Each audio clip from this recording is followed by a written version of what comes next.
Hello student, आप कैसे हो? गुड मॉर्निंग सभी स्टूडेंट को। तो आज का जो सेशन है लगभग तो हमको लगता है कि पार्ट 2 तकला हो चुका है। संडे के क्लास थोड़ा बंद था, ठीक है। अगला नेक्स्ट क्लास में मतलब कि नेक्स्ट वीक में हमने संडे के क्लास भी चालू कर देंगे, नहीं बंद रहेगा। टाइम ना मिलने के कारण ऐसे हुआ है। तो आप देखें कि ये मेरा चैप्टर चल ही रहा है, sexual reproduction in flooring plants. ये पार्ट 3 चलेगा, ठीक है। पार्ट कौन सा? 3 चलेगा, चैप्टर 2 का है। तो याद रहे कि नेक्स्ट वीक में क्लास का क्लोज ना रहेगा, ओपन रहेगा।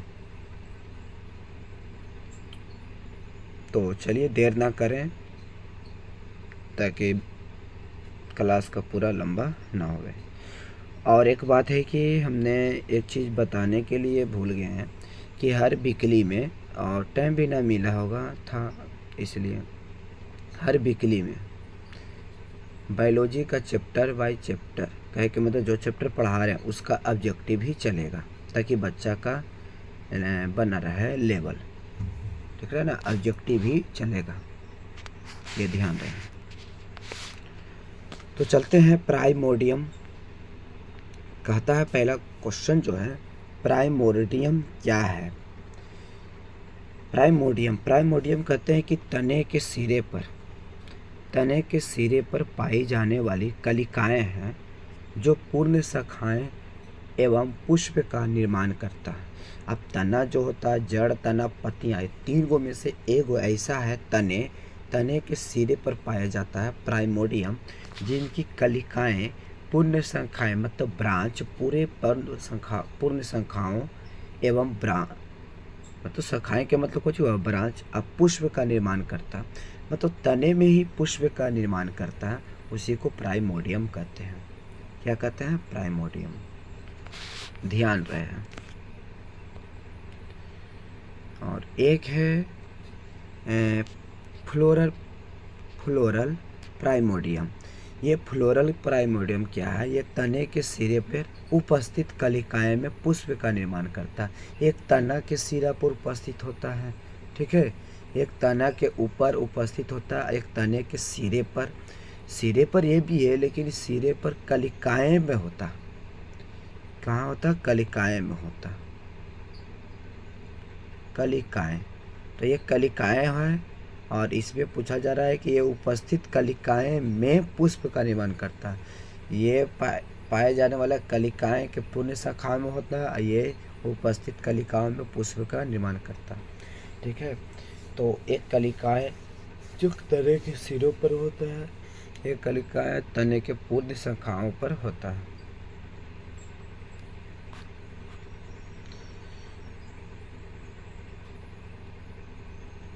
निषेचन के आधार पर लैंगिक जनन में 3 प्रकार की घटनाएं होती हैं। याद रखें कि निषेचन के आधार पर लैंगिक जनन के कितने प्रकार होते हैं? 3। पहला जो निषेचन होता है वे निषेचन पूर्ण घटना है, जिसे प्री फर्टिलाइजेशन इवेंट कहते हैं।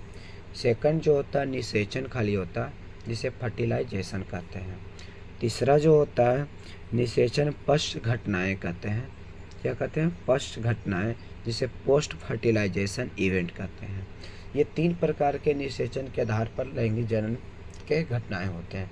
ऐसे हमने निषेचन पढ़ा चुके हैं, लेकिन तब पर मैं इसमें बता देते हैं कि यह निषेचन पूर्ण रूप से कैसे होता है। निषेचन एक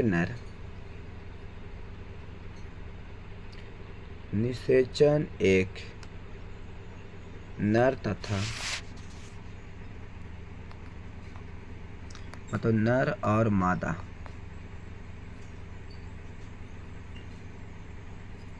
और मादा ये मिलकर ये निषेचन काम करता है। इसी के संलयन के युग्मों को क्या कहते हैं? निषेचन कहते हैं,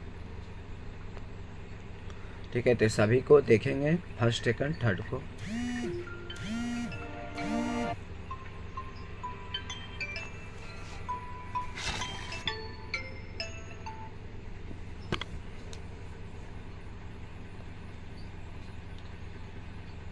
तो चलिए देखते हैं, ये रहा पहला सेशन रहा। तो निषेचन पूर्ण घटनाएं प्री फर्टिलाइजेशन इवेंट किसको कहते हैं? तो ऐसी प्रक्रियाएं जो नर और मादा युग्मक के मिलने से पहले ही होती है, मतलब मिलने से पहले ही हो जाती है, उसे क्यों निषेचन पूर्ण घटनाएं कहते हैं। ये ध्यान रखें, मैंने नर और मादा के युग्मक के मिलने से पहले से हो जाता है, मैंने निषेचन पहले ही से हो जाता है। सोचिए, इसी को निषेचन पूर्ण घटनाएं कहते हैं। ठीक है, पहले ही हो जाता है। तो पहले ही हो जाता है तो इसके तौर पर इसे 3 भागों में बांटा गया था। पहला युग्मक निर्माण, जिसे गैमीटोजेनेसिस कहते हैं। दूसरा युग्मक का स्थानांतरण, ट्रांसफर ऑफ गैमीट कहते हैं। तीसरा है परागन है, जिसको पॉलिनेशन कहते हैं। तो ये 3 भागों में इसे बांटा गया है पूर्ण को। युग्मक जो होता है, इसी युग्मक एक नर और मादा का संलयन होता है। युग्मक कुछ होता है नर एवं मादा का संलयन होता है, ध्यान रहे। बाकी कैसे होता है, इस सबको पारी से पढ़ेंगे।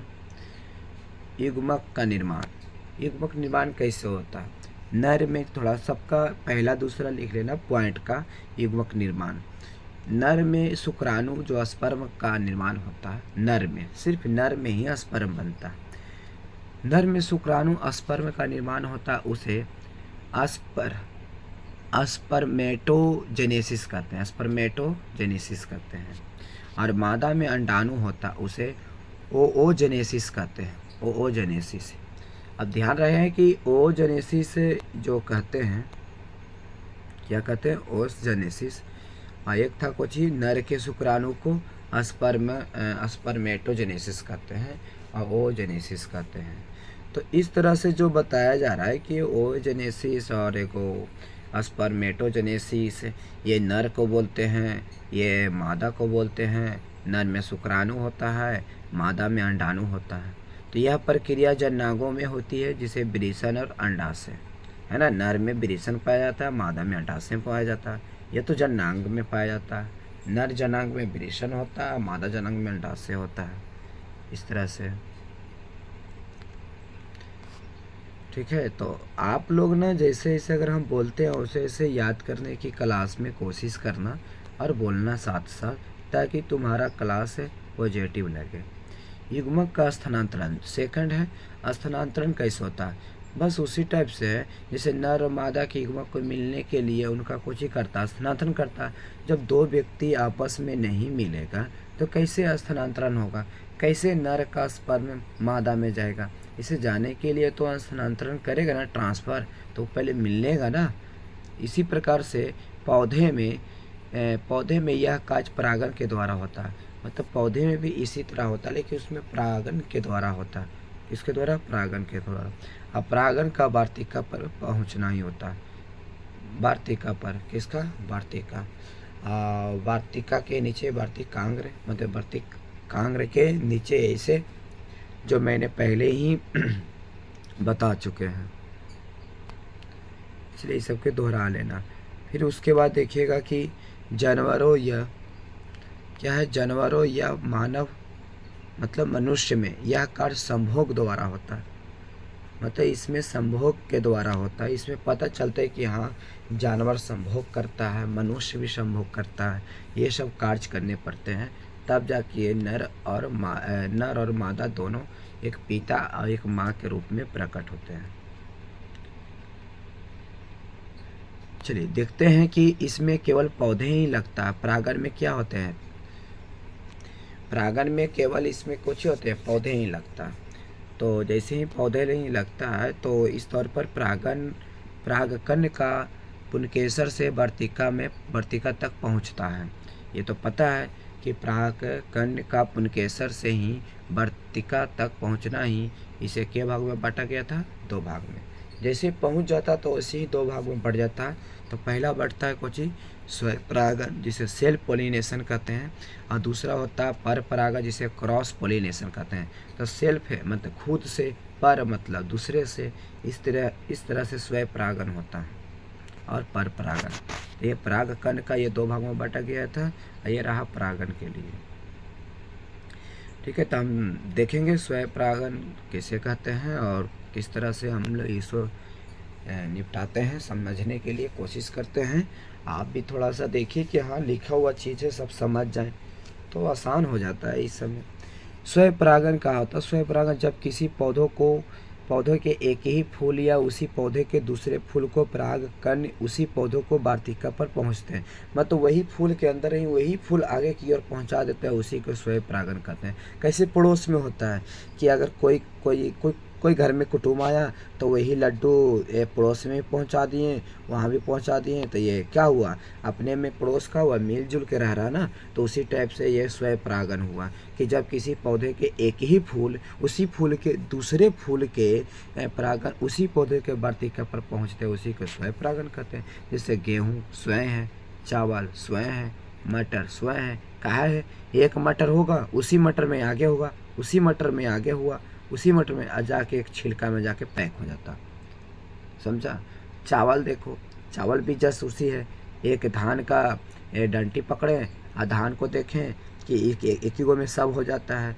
एक मतलब एक ही गो में कह के मतलब एक ऐसे ऐसे ले लेता है, इस तरह से तना को ले लेता है और एकरे में एकदम पूरा भरा रहेगा धान, तब ना चावल निकलेगा, एकरे में भरा रहेगा। तो इस प्रकार से जो भरा रहता है इस तरह से एकरे कहेंगे। गेहूँ भी जस्ट उसी टाइप से है। अगर गेहूँ के कह रहे बात तो इस तरह से ही गेहूँ होता है, फिर ये थोड़ा थोड़ा थोड़ा थोड़ा ये ऐसे लग रहेगा। तो ये स्वयं परागन है, ये अपने आप में ही करता है। फिर है ऑटोगेमी। ऑटोगेमी एक ही फूल में परागन होते हैं। और एक जाइटोनोगेमी होता है जो एक ही पौधे के अलग अलग फूलों में परागन होते हैं। एक ही पौधे के अलग अलग फूलों में जो परागन होते हैं उसी को जाइटोनोगेमी कहते हैं, एक ऑटोगेमी कहते हैं। ठीक है, चलिए अब आ जाइए पर परागन में। पर परागन कहता है कि जब किसी पौधे के फूल का परागन दूसरे पौधे के फूल के वार्तिका पर पहुंचाता है तो उसे को पर परागन कहते हैं, दूसरे को ही पहुंचा देता है। तो एक पौधे दूसरे पौधे से पराग का जाना ही परागन पर परागन कहलाता है। मतलब एक पौधे से दूसरे पौधे में चला जाता है। कभी देखे हैं कि पीपर के पेड़ में बर हो जाता है या बर के पेड़ में पीपर हो जाता है, इस तरह से। आ जाइए निषेचन में। निषेचन एक फर्टिलाइजेशन होता है, ये आप लोग को पता है, लेकिन तैयार जानिए कि जब नर और मादा युग्मक आपस में मिलते हैं तो इस प्रक्रिया को संलयन का निषेचन कहते हैं। यह एनसीईआरटी का है, हमने एनसीईआरटी को एकदम निचोड़ पढ़ा रहा है, एक भी टॉपिक नहीं छोड़ रहे हैं। संलयन को निषेचन कहते हैं। इससे जाइगोट बनता है। इस निषेचन से क्या बनता है? जाइगोट। आगे चलकर ये नए जीव का कुछ करता है, निर्माण करता। निर्माण करता था किस तरह से करेगा? शुक्राणु प्लस अंडाणु का मिलना ही निषेचन कहलाता है। ध्यान रहे, शुक्राणु अंडाणु का मिलना ही निषेचन कहलाता है। ठीक है, शुक्राणु नर में, अंडाणु मादा में होता है। अब पौधे में निषेचन कैसे होता है ना? पौधे में जो निषेचन होता है ये किस तरह से होता है? तो ये परागकण जिसे पोलन वार्तिका पर गिरता है ना, पराग नली बनती है। दूसरा पॉइंट ये पौधे में निषेचन का है। परागकण जिसे पोलन वार्तिका मतलब कि अस्टिग्मा पर गिरता है। परागकण कहाँ गिरता है? वार्तिका पर गिरता है। पराग नली बनती है, पोलन ट्यूब में बनती है। नर युग्मक अंडाशय ओवरी तक पहुंचती है। नर युग्मक कहाँ तक पहुंचता है? अंडाशय तक पहुंचता है। नर का जो होता है शुक्राणु वे अंडाशय तक पहुंचता है, जिसे ओवरी कहते हैं। फिर चौथा कहता है कि अंडाणु से मिलकर क्या बनेगा? जाइगोट। अंडाणु से मिलकर क्या बनेगा? जाइगोट बनेगा। तो आपका जो ये यहाँ रहा बच्चा बहुत क्लास में भी बोल रहा था कि सर इतना बार बार इतना स्लाइड मत पढ़ाइए, कम ही पढ़ाइए। तो ठीक है, मैंने कम ही पढ़ाया। टाइम भी ऐसे 1 घंटा पढ़ाया तो बहुत ज़्यादा हो सकता है, क्योंकि ये ऑनलाइन फॉर्म में ना होता है इसलिए। तो आपका सेशन यहाँ पर ही समाप्त हो जा रहा है। ठीक है, अब बाकी नेक्स्ट पार्ट में चलेगा, तो आप लोग कॉपी पर उतार के उसे बार बार प्रैक्टिस करिए। क्लास होने से पहले आप लोग ज़रूर देखें इस चीज़ को। ठीक है, नोट्स किया हुआ चीज़ को देखें, उसके बाद फिर क्लास करें ताकि पीछे वाला पढ़ लें। और सभी बच्चों से अनुरोध है कि आप लोग याद करके आएँ, क्लास में ऑफलाइन क्लास में सुना जाएगा, ठीक है। ये यूट्यूब अलग चीज़ है, जैसे कि तुमको नज़रिया थोड़ा सा टाइम ना मिलने के कारण मुझे पढ़ाया जा रहा है, ठीक है, 10 मिनट 20 मिनट जो भी समय लग रहा है। तो आप लोग मेहनत भी करें, ऐसा नहीं है कि ये सिर्फ हम पढ़ा रहे हैं तो सिर्फ नहीं सुनेंगे, हम ऑफलाइन क्लास में भी सुनेंगे। Okay, best of luck.